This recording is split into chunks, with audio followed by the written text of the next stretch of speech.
You have massive goals. You lay in bed at night, perfectly visualizing the life you want to live, the business you'll build, the fitness you'll achieve. But when morning comes and you open your eyes, you do nothing. You scroll, you procrastinate, and you stay exactly where you are. As the day slips away, the guilt follows.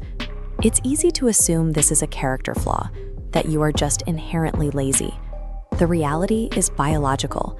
Your brain is a survival machine. Its primary job, refined over hundreds of thousands of years, is to keep you safe. Big dreams require energy and involve uncertainty, two things that ancient survival mechanisms are built to avoid. Your biology is simply mismatched with the demands of modern ambition. Because of this mismatch, standard advice to just push harder often backfires. It triggers internal defense mechanisms that keep you stuck, creating a gap between what you want to do and what you actually do.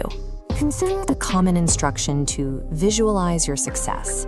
This chart tracks how the brain processes dopamine. We often call it a reward chemical, but it actually peaks during the anticipation of a reward.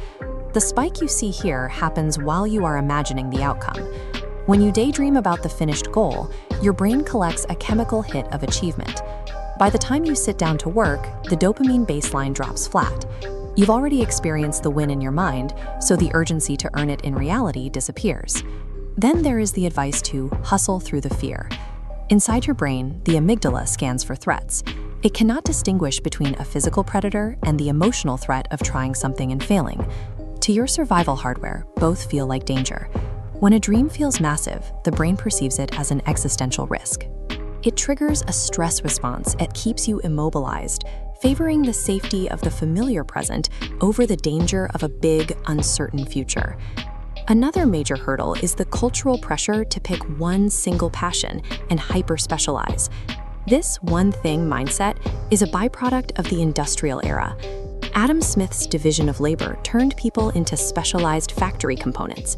This model shaped our schools and workplaces, demanding that we suppress our natural range of interests to become more efficient cogs.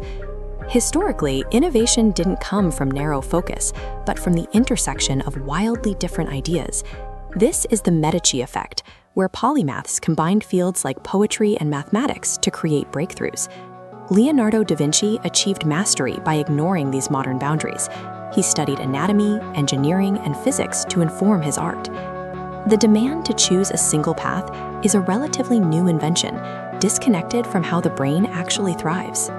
Forcing a brain built for variety into a narrow, specialized role creates a state of constant mental friction. This exhaustion makes it harder to maintain daily discipline, leading to a pattern of broken promises, from missing big deadlines to hitting the snooze button every morning.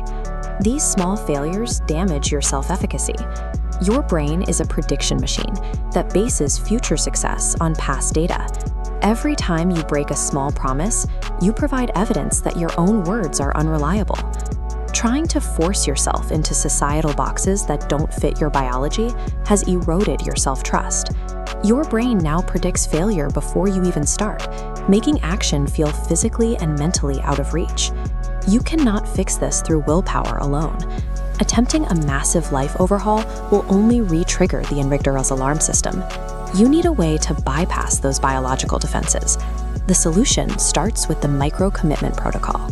You must commit to actions so small that your brain registers them as safe. This means scaling down your goals until they are impossible to fail, like reading one page or doing 5 push-ups. The goal here is neurological repetition. Each tiny execution updates your internal record, shifting your identity from someone who only dreams to someone who consistently acts. If your mind naturally chases multiple ideas, you must also stop suppressing that variety and start organizing it. There are 4 models for managing multiple interests: the group hug, which combines interests into one role; the Einstein, which uses a stable job to fund passions; the slash model, involving multiple simultaneous paths; and the Phoenix, focusing on one field at a time sequentially. Modern visionaries often built their legacies at these intersections. Steve Jobs combined his interest in calligraphy with technology to create a new standard for design. Stop collecting easy dopamine from visualization and start building evidence for action. Use micro-commitments to bypass your internal alarms. Respect your brain's need for variety, and turn your word back into a reality.